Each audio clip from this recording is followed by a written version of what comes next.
So you touched upon the subject of the disappearance of the USSR because of great debts. Yeah. So, but there is bit of information that in recent years the debt of America increased dramatically. So, is it some kind of danger for American economy, or for America in general? For American, probably you're asking about American sovereignty. Возможно, вы говорите об американском суверенитете Америки. Yeah, and В данном случае, yeah, it's a danger. It's not an acute danger. A lot of American debt is still to its own citizens, its own nationals. But we talk a lot about China's foreign exchange reserves. Russia has big foreign exchange reserves. China has much bigger. And of course, those are largely American treasury bills, American debt. So the United States owes China. China is a creditor, big creditor of the United States.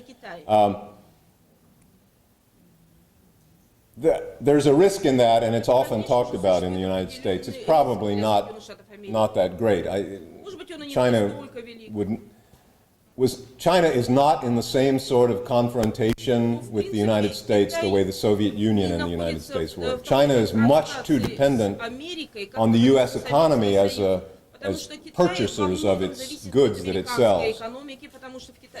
Theoretically, China could cause damage to the U.S. economy, yes, but it would also cause huge damage to their economy. So we're linked now. That's a big difference from the days of the Soviet Union. I'm not trying to belittle or reduce the importance of and the danger of the U.S. debt, but it's not quite the same as the Soviet debt. Еще раз хочу подчеркнуть, что это не та ситуация, которая была во времена Советского Союза. Thank you. Down here is a question. Somebody have a microphone? Oh, we have to get the mic from the... Okay. Nope. Yeah, that was better. My name is Alexei Chkhalov. I'm a student of International Economics Department here at Clifford University. So my question is actually get back to our problem. If you know, in Davos there was a kind of vote about Russia, about its politics, and there were 600 or even more people who voted 70% or more about what is the main thing we should change in our country to make it more to make it better for investors. So as we all know, with the international investments, we force our economic better. And so 70% or more voted that we need to change our political climate, because probably, as you know, today we have one law, tomorrow it's another. Mm-hmm. So the question is how it can affect this theory, how it can, I don't know, what we should do to make our policy better, to make it better to investments, to make it better to changes. Mm-hmm. That's a great question, because Очень такой большой вопрос, очень сложный вопрос. these are two different issues, really. The question of the so-called investment attractiveness of Russia, from especially foreign investors, but I think the same thing, it's often not correct to distinguish between foreign investors and domestic investors. They should behave the same way, and therefore they should probably be voting the same way. For a company to think about where to invest, they're only thinking about how can we make profits on this particular investment. A company, a private company, or it doesn't even have to be a private company, any company that is interested on the return on its investments thinks that way. They don't think about whether the policies of the country that they are investing in are good for that country and its long-term growth. Frankly, they care a little bit maybe about the long-term sustainability or stability of the country, of course, if they're making long-term investments. которую они делают. But they're not really concerned about whether this is good or bad for that country right now, as long as it's profitable for them. Прежде всего, они принимают решение Well, о инвестировании, если это приносит What's the доход. problem there? Но The problem в чем is же that проблема? sometimes countries or Что states or некоторые regions, страны или I государства, mean или территории, provinces within states, ну, например, провинции, adopt какие-то, policies они that принимают an economist would say are really stupid. которые They are not экономически wise являются long-term достаточно policies. глупыми. They are driven by Это, some в принципе, political какие-то, interest. долгосрочные программы, But they которые offer очень часто great решают rewards for политические companies that проблемы. take part. What am I talking Очень about? часто Bridges to если nowhere. принимать в этом участие, оно может Right? получить достаточно Suppose большое вознаграждение. Ну, Alaska says, например, Аляска. we are having a competition. We want to build a bridge to nowhere. Например, мы It's completely stupid хотели бы policy. We admit it. построить мост в никуда. It's not good for the state, it's not Это good нехорошо for для the... штата, But но the company that builds that bridge can make a lot of money. компания, строить этот мост, она получит достаточно большое количество денег. What's the company's going to do? Что должна Do you think there's any company anywhere that would say, oh, I don't want to, компания в данном случае I don't want to take that contract because that's a stupid idea. The economists say that's a stupid idea. Экономисты считают, что это No, неправильно. Нет. if it's going to pay high rewards, they'll do it. So investment climate and looking at performance by the amount of foreign investment or even domestic investment that comes into a country is misleading. It can be very misleading. You can get a lot of foreign investment and other investment by pumping government money, state money, into any kind of projects. And your investment figures, your investment data will look very positive. Does that mean you're doing the right thing? No, it doesn't. So, only if you fully trust that the market is operating completely in non-distortionary ways, can you take these sorts of indicators as something that you should listen to and pay attention to when it comes to correct overall national economic policy. We must always separate the good of the nation as a whole from the good of individual participants in the economy. This is really important. I mean, this is also related to the argument about federalism. If I say, as I did at the forum yesterday, the roundtable yesterday, that Siberia's success is vital for Russia, and Russia's success is important for Siberia. That's a cliche. Everybody said it. If I also say, as people pointed out, Siberia is a so-called donor region. You produce more wealth here because of the oil and gas and other resources than you consume. So you are a net donor to the federal budget. You're a net contributor for value added in the country as a whole. Does that mean you have the right to keep more of that wealth in Siberia, that would be the correct thing to do? Well, if you're only thinking about Siberia as a Siberian in a very direct way, if you're the governor of a Siberian oblast, of Krasnoyarsk, if you're Mr. Kuznetsov or you're one of these guys, you're a politician, that's your job. Get more money to Siberia or keep more money here. Get more jobs here. Make more people move here. Keep the people from moving away so you people don't, go off somewhere else. That's natural. You're the governor of this region. But does that mean that that's necessarily good policy for the nation as a whole? No, it does not. Not necessarily. What's good for Siberia is not necessarily good for Russia. What's good for Alaska is not necessarily good for the United States or any other state in the United States. And that's why federalism is a combination, a balancing of interest between the regions and the federal center that is there. So, and that's why, of course, the interest of corporations is not necessarily synonymous with the interest of the state. I mean, we have another famous American slogan is the chairman, the director of General Motors once made the statement that what's good for General Motors is good for America. That's not true. Нет, это совершенно That's неправда. not true. What's good for any company is not necessarily Хорошо для good каждой компании for the не country. обязательно будет хорошо для всей страны. Although we want to see companies prosper, Мы можем видеть we have to be процветающие careful компании, about that. и мы должны So that's partly an answer to a very иногда good опасаться. question, by the way. Большое спасибо, у вас очень был хороший вопрос.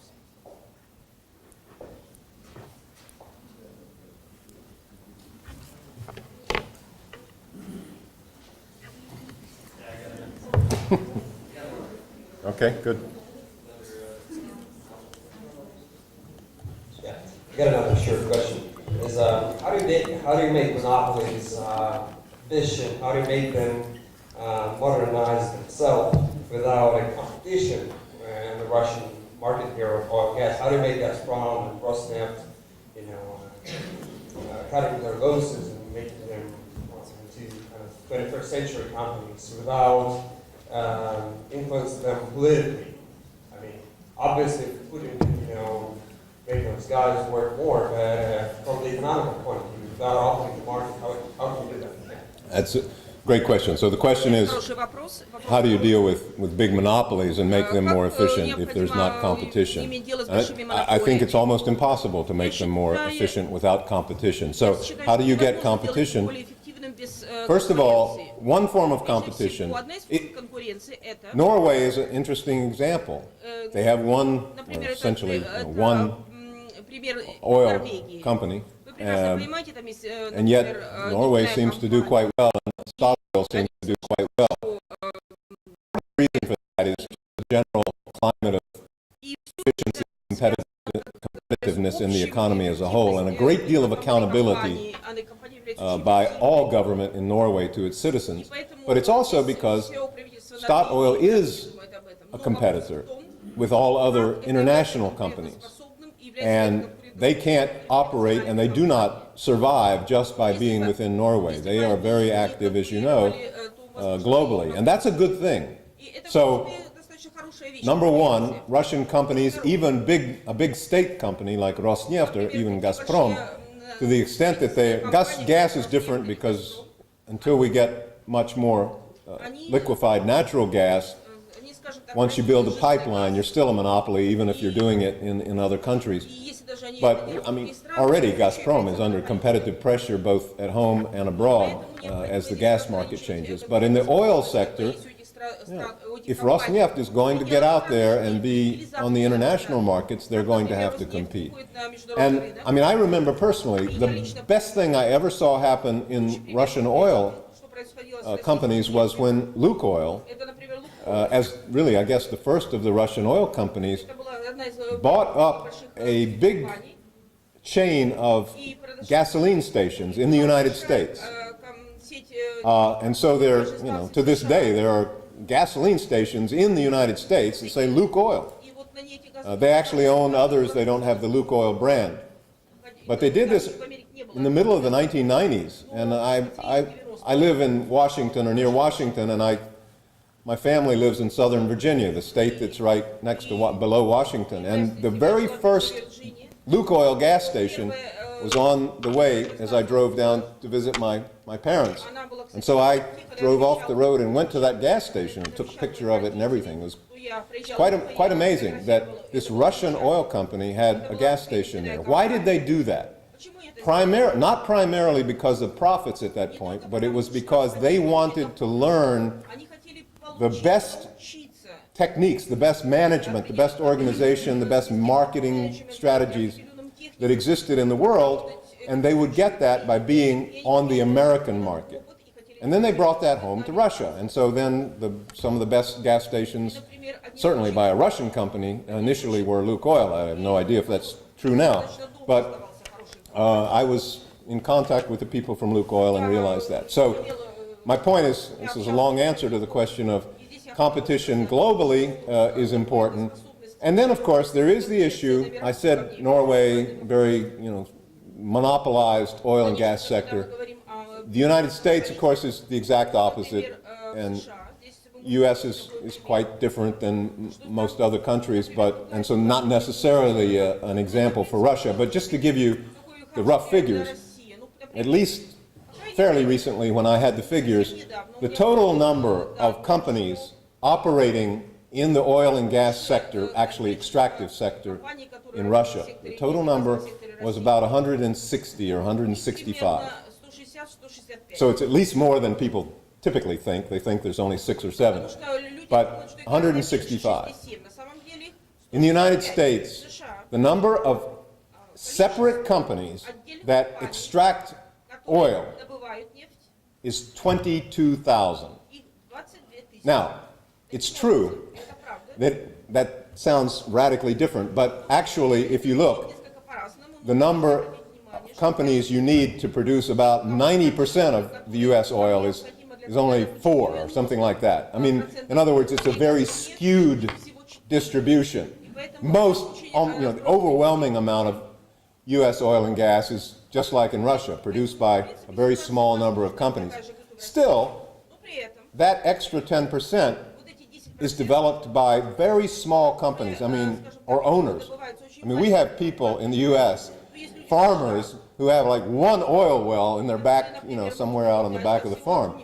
And they own the oil well and they sell it to somebody else. That's a specific American US thing. But what's important about the smaller companies and the medium-sized companies is they are the ones in the United States that go out and drill exploratory wells. They go find new oil. And often what happens is they're then bought up by the bigger companies, or sometimes, this is an interesting phenomenon, the big companies don't buy the oil well, they buy the records of the exploratory drilling of the failed wells. That data is incredibly valuable because they can put it in their big models and figure out much more about where the potential oil and gas is. There's great benefits in many respects from having a more diversified ownership structure even in oil and gas. Though I'm not saying Russia should become like the United States. It won't happen. Canada is somewhere in the middle, and other countries as well.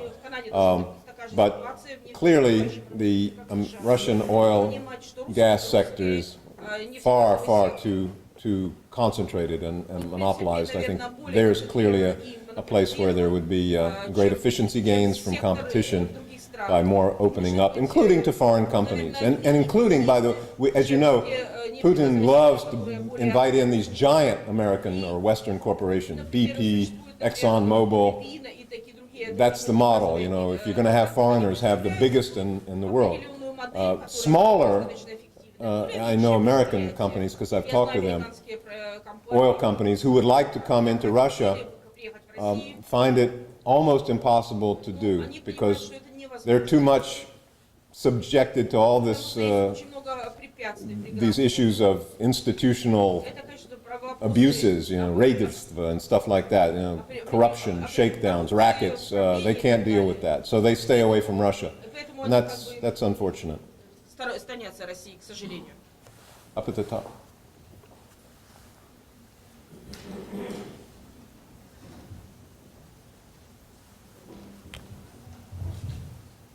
Hello, my name is Mikhail and I'm an alumni of this school. I have a question on shale gas. Okay. Yeah, it's pretty important. Actually, we are now already on this resource track, and you recommend to be more heavily on this resource track. And of course, Gazprom is not very efficient company, but still we are afraid of American competitors because you guys claim that American companies claim that they have this, they develop production of shale gas. Do you have some inside information? Is it real or fake? Because we need this inside information. Thank you. Well, if you mean what's real or fake, if you mean does the U.S. have the potential to really develop a lot of gas through shale gas, it's real, and it's happening, and it's already happened. There's no question about it. And I think that it's clear by now that the responsible leaders in Russia recognize that as well, not only in Gazprom, but Mr. Putin himself. And I don't know when he admitted it to himself, I know that внимание следующее. I was at a meeting with this Valdai Club with him in September 2011, and he says, oh, shale gas, people talk about shale gas, it's not going to work. He says, you look in the United States, you see the aerial photographs of areas where shale gas is being developed and it destroys nature, and it's just not going to happen. First of all, he was either not informed or he was not telling the truth, because he was describing, no, I'm sorry, he described that, oh, shale gas is very environmentally damaging, but in the United States it can work because it's only in isolated areas, non-populated areas.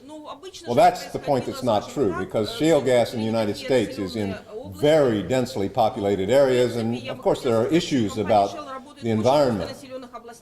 Nevertheless, despite that, it's developed tremendously and will turn the United States into a net, already has, I guess, into a net exporter, potential exporter of gas, if we decide we want to export the gas. It certainly has changed the global market, because the United States is not importing the gas from outside the way it was anticipated to do. So it's already heavily impacted plans for Gazprom.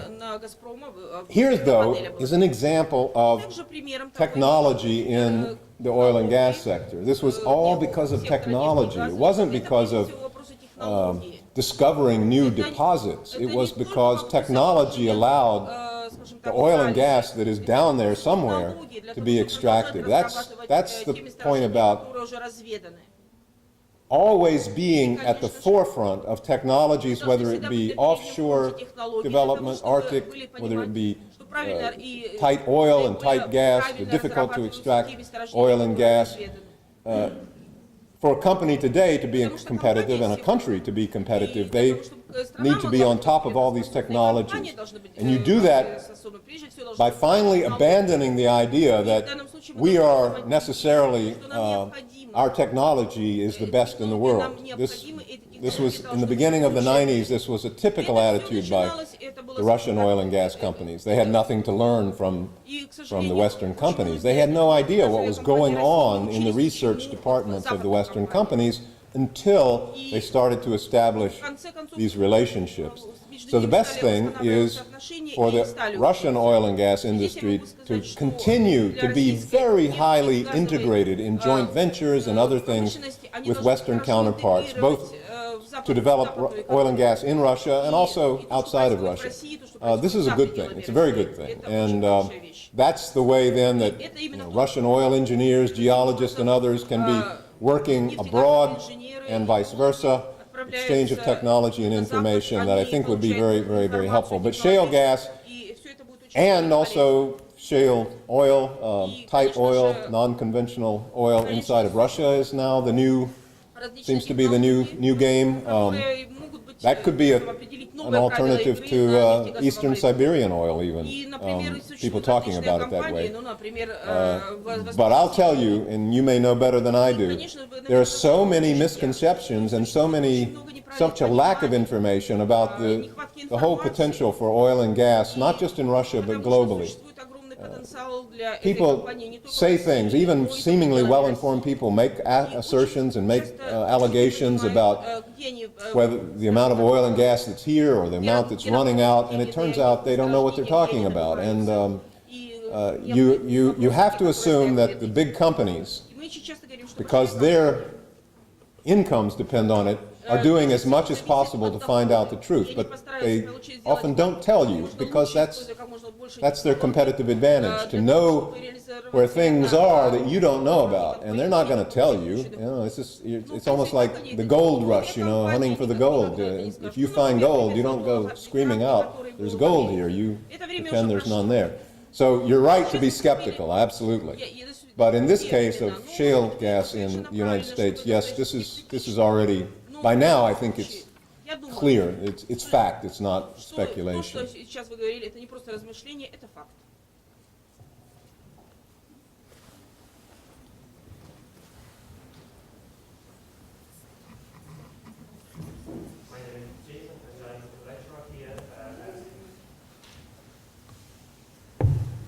the university, and my question: is there any possibility that the proposed way to embrace natural resources to put on the raw material industry will one day lead us to something that can be called Snow Nigeria? And I'm afraid this will be a great disaster for the whole nation.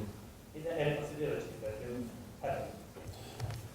Thank you for the question. So it's the fear that this over-dependence on, or that concentrating on the resource track, as I call it, would lead to a situation like a Nigeria.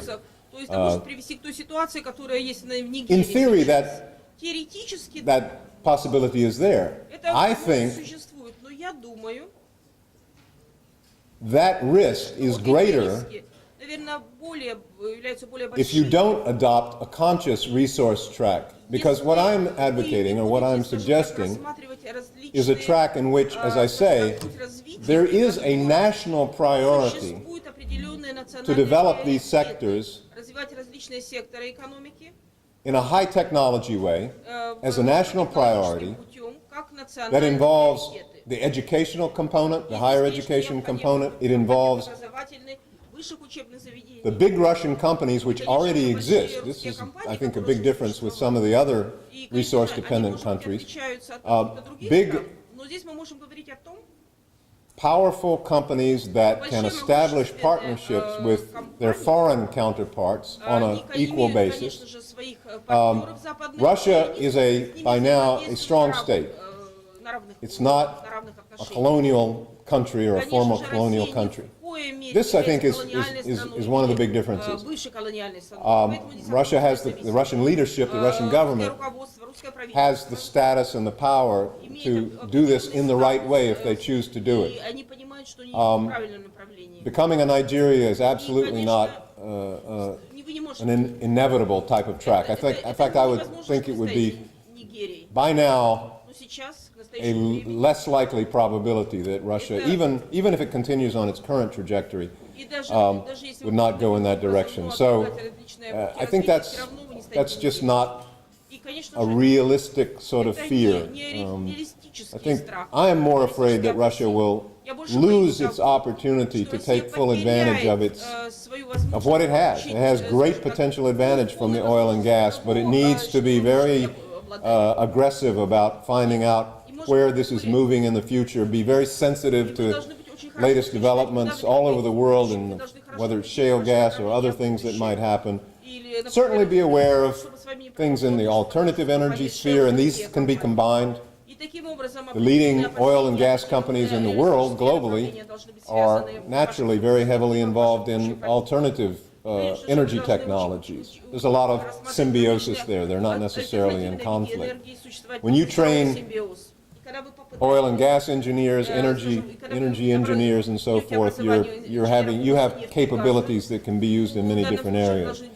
So maybe rather than strictly call it a resource track, it can be an energy track, or something broader than just that. But they will be connected. I think that's the key, is to realize how one can lead to the other and keep it focused on the technology side of things.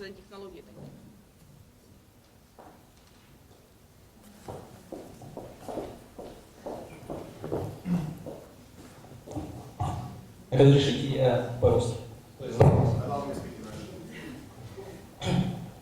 Ну вот, тема сегодняшней лекции – это перспективы развития Сибири.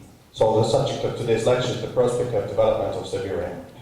Ну, что касается перспектив, некоторое время назад РЖД, Российские железные дороги, развивала такой проект в качестве соединить подводным туннелем Чукотку и Аляску.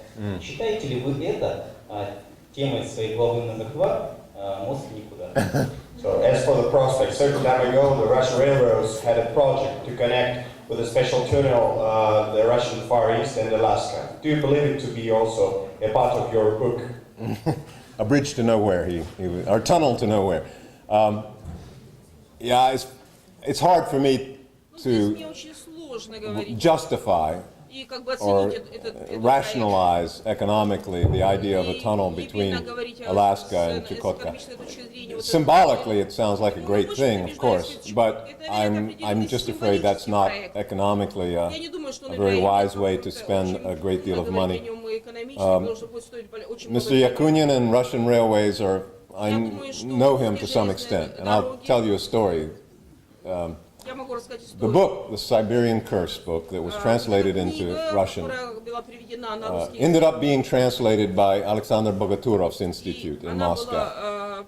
And Mr. Bogaturov, however, took it over from another publisher that very early on, almost as soon as the book was published in English, there was a Moscow publisher that wanted to publish the book in Russian. What was this publishing company? It was Издательство Андрейский флаг. Right? This is the publishing house of Mr. Yakunin's what's it called? Andreevsky Fond or whatever. Anyway, it's his private connection to the Russian Orthodox Church, and he wanted to publish the book, he said. And so he had a meeting, 2 meetings, I guess, with my colleague Fiona Hill, and they worked on this book. We were wondering, why would he want to translate this book? Well, we found out, I think, why he wanted to be the person who had the rights to the book. Because they took it, they claimed they made a translation, and we kept saying, well, first of all, the translation was horrible, and we fixed it. But then we said, okay, so when is it coming out? Oh, it'll come out in 6 months. Okay. And we wait 6 months, and so when is the book going to be published? Oh, in 6 months. And this went on and on. This book was clearly not going to be published. And my colleague Fiona, who has some connections with intelligence community type of people, she was talking to a friend of hers who was formerly in the KGB in Soviet Union. And, you know, it's pretty clear, I think, that Yakunin was in the KGB. Although he seems never to really admit it, but I think it's true. It doesn't matter, because this former KGB officer from the Soviet time, he said, oh, Fiona, don't you realize what he's doing?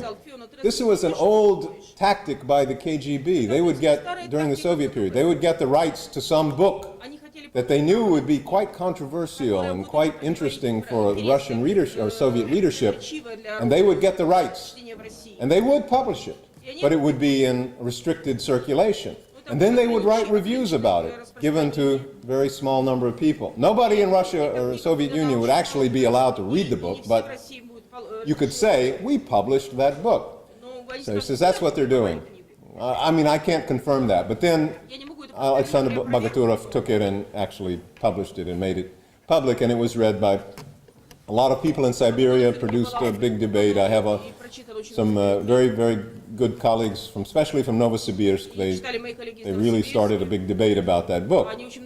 And Yakunin, he never forgot that book. I mean, even after it was published in Russian, I have a great quote from him where he was trying to get a debate about his Siberian development programs, and on TV, on Russian TV, he said, look, we better start thinking about Siberian development plans. We Russians better think about it. Because if we don't think about it, there are other people out there that are going to think about it for us. For instance, Fiona Hill and Clifford Gaddy. And, you know, that somehow we would, you know, make a plan that would trick all the Russians, deceive all the Russians into doing the wrong thing. So I know Mr. Yakunin fairly well, and I also know that he's a master at coming up with great plans that will lead to lots of construction for railways and things that he would and his company would be involved in. And again, to come back directly to the tunnel, if it didn't cost so much, it would be a great thing because of its symbolic value. It would be huge. It would be just a wonderful thing. I'm all in favor of symbolic things, but this would be so expensive. Maybe someday, with some other technology, someday in the future, this will happen. Right now, you know, there's not that much trade.